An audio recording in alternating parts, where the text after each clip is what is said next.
was May 14th, 1997, when 21-year-old Daniel Harker set out on what he believed would be a simple, cleansing solo hike through the thick woods of Montana.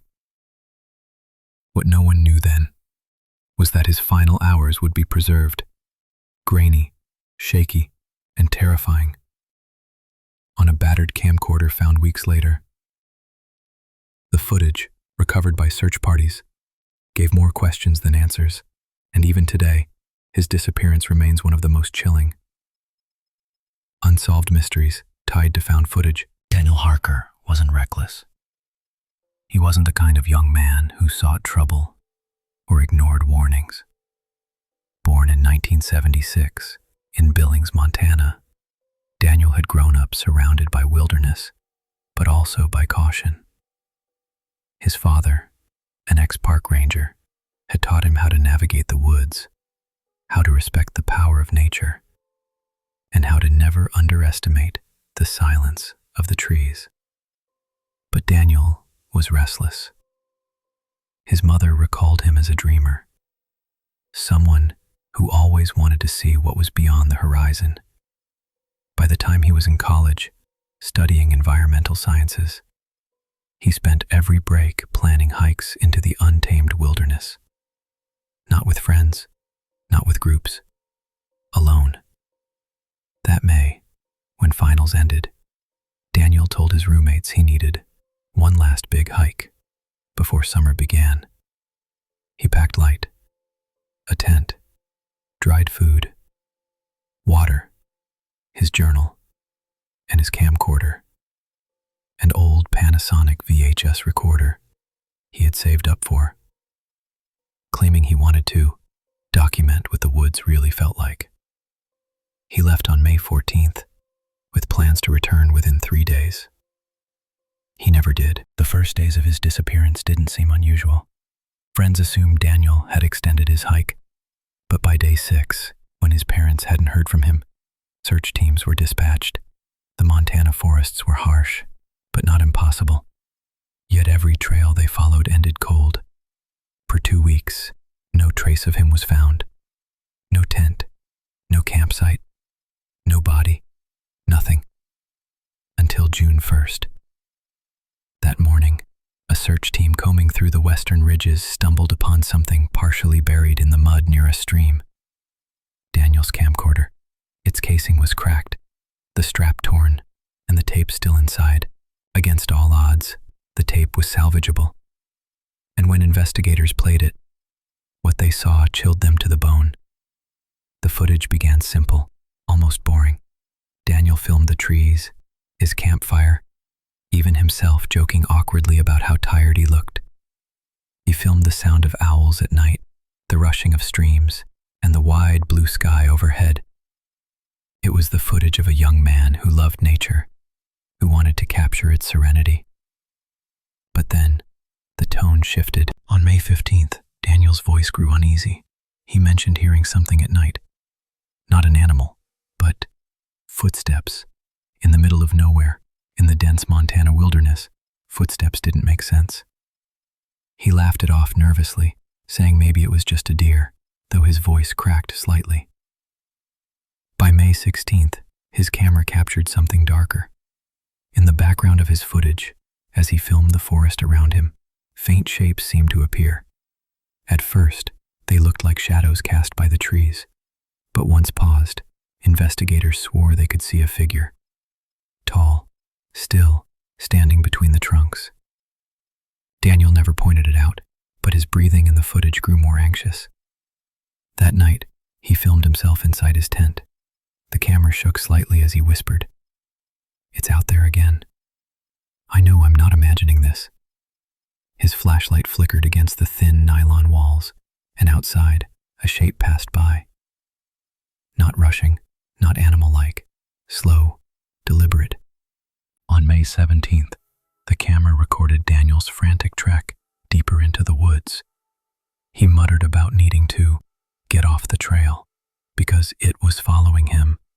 His voice cracked in panic as branches snapped in the distance.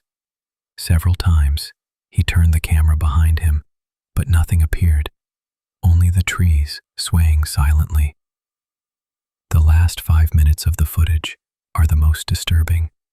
The camera shows Daniel sprinting, his voice ragged as he gasps. He stumbles, dropping the camcorder, which falls into the dirt, its lens tilted sideways.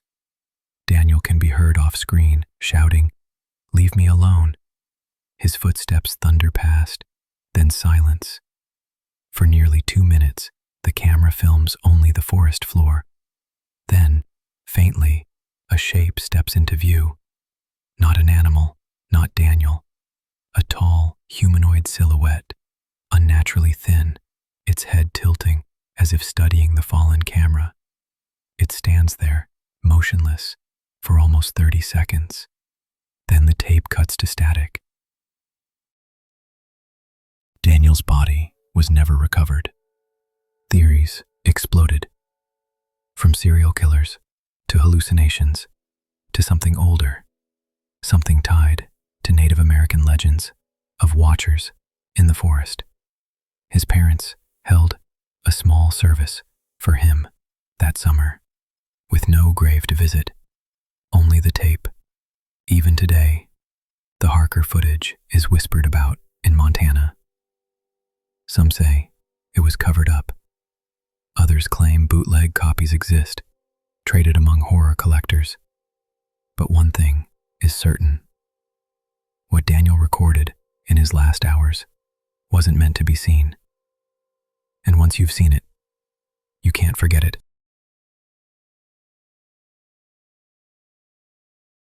August 14th, 1985.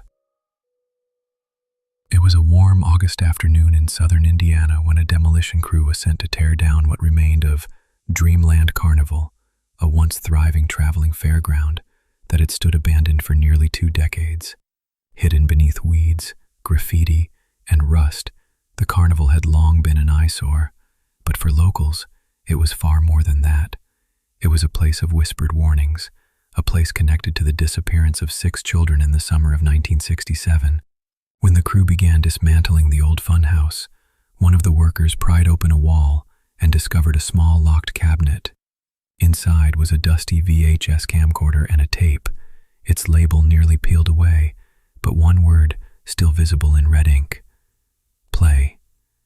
What they found on that tape would send shockwaves through the community and give weight to the rumors that had haunted Dreamland for years. The footage opened with static before revealing the carnival grounds at night. The timestamp flickered. June 9th, 1967. The camera shook as if held by a nervous hand, moving past darkened stalls and toppled clown cutouts. The once colorful rides were chipped and worn, even then. Laughter from children echoed faintly, though no one was visible. At first, it looked like a family's home video of sneaking into the fairgrounds after hours. But what followed defied explanation. The camera turned toward the carousel. Its lights flickered weakly, as though powered by something unseen. Slowly, it began to rotate. Painted horses moved up and down, their cracked glass eyes reflecting the dim bulbs. Then, the sound of children's laughter grew louder, and for a few brief seconds, the footage showed figures riding the carousel. Small, blurred shapes that looked like children, swinging on the horses, waving their hands. But when the camera panned back again, the carousel was empty and still. Local records confirmed that 6 children went missing during the carnival's final summer in 1967. Their families had reported seeing them near the funhouse before they vanished. No bodies were ever found, and the carnival closed down shortly after. What disturbed investigators most about the tape was that the faces of the children briefly appeared. At one point, the camera zoomed in on the carousel horses, and reflected in their glass eyes were 6 pale faces staring directly into the lens, faces that matched the missing children's photographs from decades earlier. The camcorder holder, identity unknown, walked into the funhouse. Inside, the mirror maze stretched endlessly, reflecting distorted versions of reality. But instead of showing the cameraman, the mirrors showed children. They weren't playful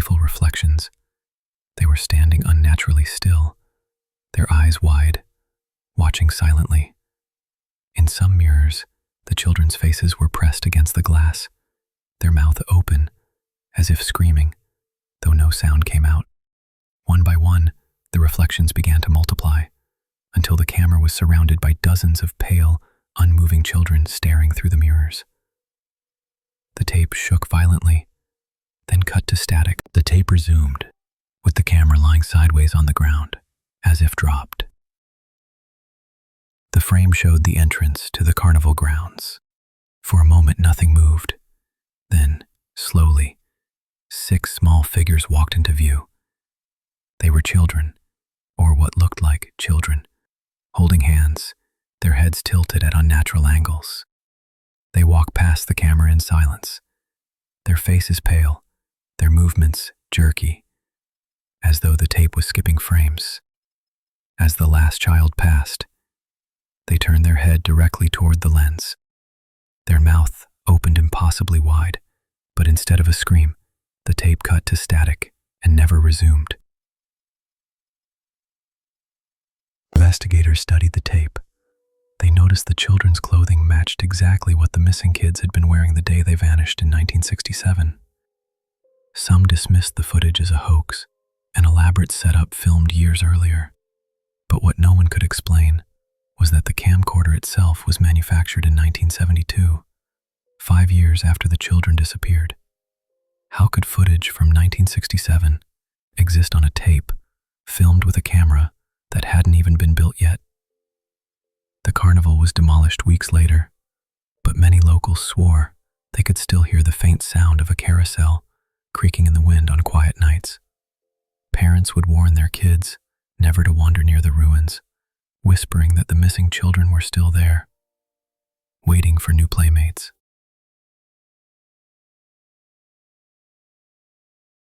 October 14th, 2003. In the quiet Appalachian town of Meadowbrook, West Virginia, a small TV station called WNRV-TV suddenly went off the air. Locals assumed it was just bankruptcy. Small stations were closing all across the country during the early 2000s, swallowed by larger networks.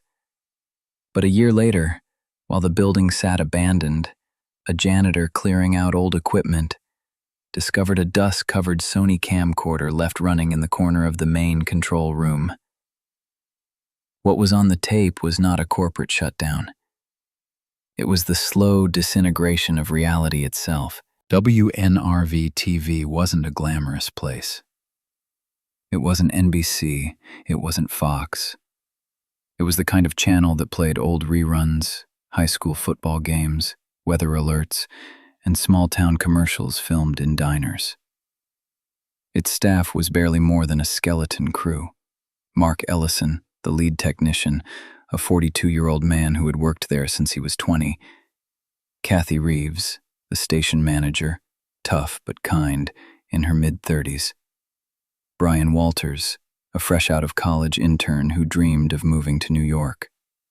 Janet Miles, the night anchor, who delivered news to maybe 1,000 people on a good night. They were the heart of the station. On that October night in 2003, all of them were there when something unexplainable began creeping into the broadcast. According to the tape, the night started like any other. At 6 p.m., Janet was preparing for the evening news. Mark was fiddling with the soundboard. Brian fetched coffee, and Kathy was checking her notes for the weather segment. At 6:14 p.m., something odd happened. One of the monitors flickered. The commercial they had cued, an ad for a local car dealership, bled into static. But instead of cutting to black or snow, the screen showed something else. A still image of the station's lobby, empty, bathed in pale fluorescent light. The strange thing, none of the cameras in the building were aimed at the lobby. They only had feeds for the studio, the parking lot, and the control room. By 7 p.m., the broadcast went on as planned.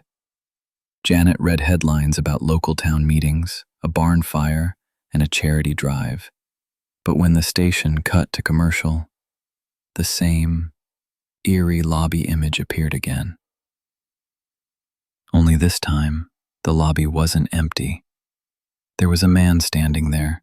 He wasn't any of the crew. He was tall, thin, dressed in a dark suit too formal for Meadowbrook. His face was impossible to make out clearly on the tape, as if the VHS itself rejected his features. Over the next hours, the tape showed the crew growing increasingly uneasy. Brian joked nervously that they had their own local ghost. Kathy, who tried to stay professional, suggested they pre-record the rest of the night's programming to avoid any more interruptions. But around 9:47 p.m., everything escalated. The lobby feed appeared again, without warning. This time, the man was closer to the camera, not standing, pressing his hands against the lens, as if trying to crawl through it.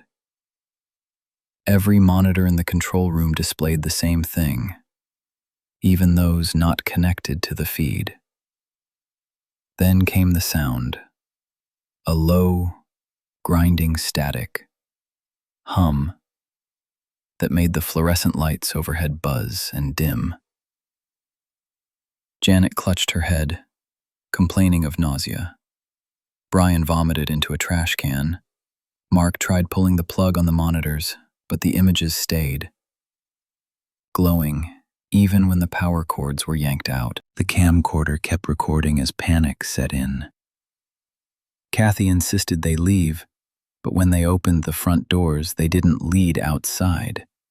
The tape showed the crew stepping into the lobby, but instead of the night air, it was the same fluorescent-lit lobby from the broadcast feed, stretching on forever. Mark screamed at the sight, dragging Janet back inside. The doors slammed shut by themselves.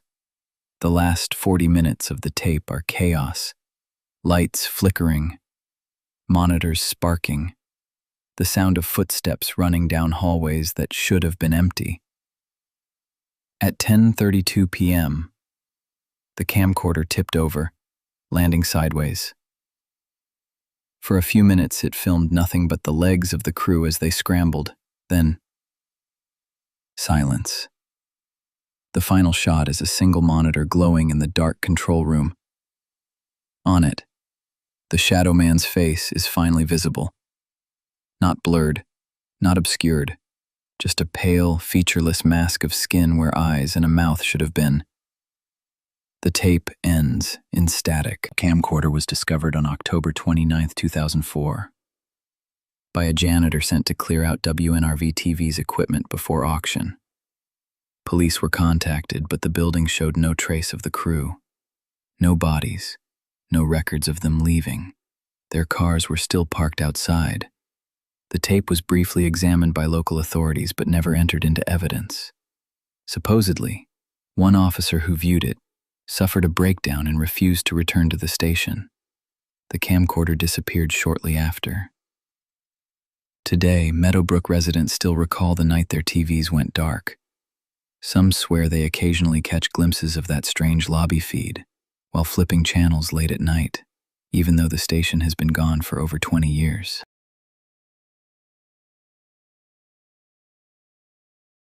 July 6, 1997. Off the quiet coast of Destin, Florida, a group of 5 recreational divers set out to explore the rusted skeleton of an old cargo ship, the Mariner's Hope, which had sunk more than 30 years earlier. It was supposed to be a routine dive, nothing more than an adventure under the summer sun. But by the end of the afternoon, only 4 of the divers surfaced. 28-year-old Eric Lawson never returned. What was later found inside his waterproof camcorder would haunt everyone who saw it. Eric Lawson wasn't reckless. Friends described him as methodical, someone who checked his gear twice and carried backups of everything. Diving wasn't just a hobby. It was his peace, his escape from the noise of the world above. His fiancée, Megan Cole, often waited on the boat, watching him vanish into the blue and reappear with a smile, carrying stories of coral gardens and hidden caverns. That morning, Eric and 4 friends, Jason, Ruth, Anthony, and Derek, geared up on the rented boat. The plan was simple: film the inside of the Mariner's Hope, a vessel broken open by storms, its bow resting on the ocean floor like a dead giant. The footage begins like any other. Eric's camera shows bubbles rising, the surface light dimming as he descends. The outlines of the Mariner's Hope emerge, jagged, overgrown with barnacles, surrounded by schools of silver fish, darting like sparks. His friends appear in the frame, their flashlights slicing into the ship's broken hull. At first, the mood is lighthearted. Jason waves at the camera. Anthony thumbs up, but as they swim deeper inside the wreck, the sound of Eric's steady breathing dominates the recording. Inside, the corridors are tight. Rust flakes off in clouds with each movement. The walls groan faintly, as if the wreck still remembered the storm that pulled it under. Eric lingers at the rear, filming everything. Corridors narrowing, doors half open, wires dangling like veins. Then something odd. The camera captures a shape flicker at the edge of the light. At first, it looks like a large fish, too quick, darting around corners. But as Eric follows, the thing seems to mimic the diver's path, always just out of reach, vanishing whenever the flashlight locks on. Minutes pass. The group splits to cover more ground. A common but dangerous mistake. Jason and Ruth veer left. Anthony and Derek go forward. Eric keeps to the right, filming. His breathing grows heavier on the audio. The camera catches something strange scratched into a wall panel, jagged lines forming what looks like letters, though corroded by rust. Eric lingers, zooms in, then turns his light back, and the corridor behind him is empty. His friends are gone. Eric's breathing quickens. The camera trembles slightly as he moves. Then, in the distance, his light catches something impossible. A figure, not in diving gear, but pale, thin, with movements slow and deliberate, standing at the end of the corridor. It doesn't swim, it just lingers, head tilted, hair floating upward as though gravity itself is confused. Eric freezes. The figure doesn't move closer, but the recording distorts, the water thick with interference, as if the camera itself can't process what it sees. Eric backs away, his light trembling over rusted hallways. The figure is gone. The tape grows chaotic. Eric swims faster, passing compartments he doesn't recognize, his breathing frantic. He calls out, muffled shouts barely audible. No response. The camera catches glimpses. Jason's flashlight abandoned on the floor, still glowing. Ruth's fin drifting down a stairwell. No diver attached. Then, silence. Eric stops, as though realizing he is alone in the ship. The pale figure reappears, closer now, arms outstretched as though beckoning. Eric bolts, the camera whipping around, slamming into walls. The final seconds are a blur of bubbles and muffled cries. The last clear frame is Eric's face reflected in a porthole window, eyes wide, before the screen cuts to black. Eric Lawson was never found. The Coast Guard scoured the area, searching a wreck, the seabed, the currents. Nothing.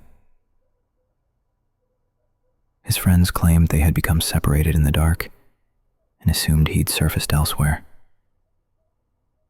Weeks later, his waterproof camera was discovered, lodged in the wreck's debris. The footage was reviewed quietly, passed between investigators.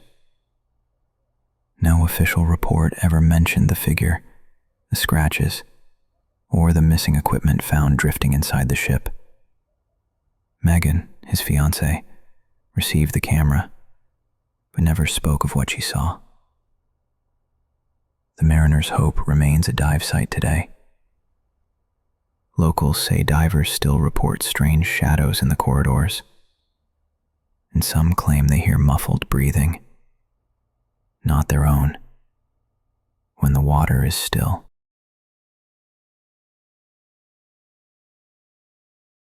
October 18th, 2002. In a quiet suburb of Aurora, Illinois, a family moved into what they thought was their dream home, a spacious 2-story house built in the 1960s, with a sprawling backyard and plenty of room for their 3 children. But within weeks, their eldest son, Michael Carter, age 12, began telling his parents about noises in the attic, footsteps, whispers, the sound of something crawling across the floorboards. They dismissed it as an overactive imagination. But when Michael disappeared, the truth behind the noises was revealed in the most horrifying way. The Carter family. David and Ellen Carter, with their children Michael, Sarah, and baby Emily, had only lived in the house for a month. To them, it was perfect. An affordable mortgage, a quiet neighborhood, and just enough space to grow into. Michael was at that awkward age where he wanted independence but still felt tethered to childhood fears. He had a fascination with ghost stories, often reading late into the night by flashlight.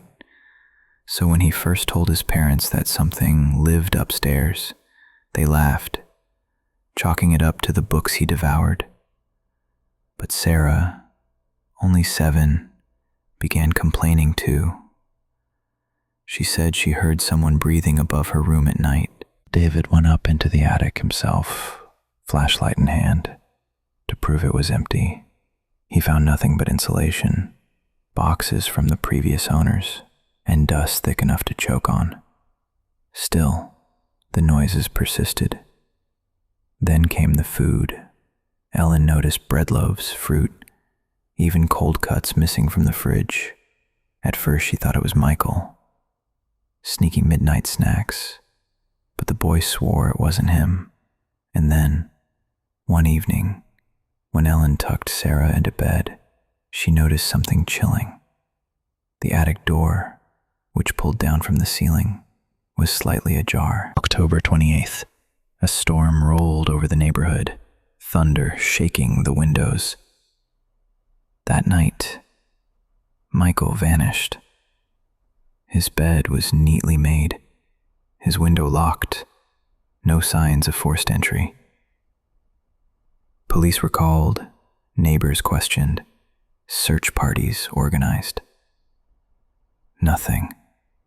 No footprints outside, no broken locks, no sign he had run away.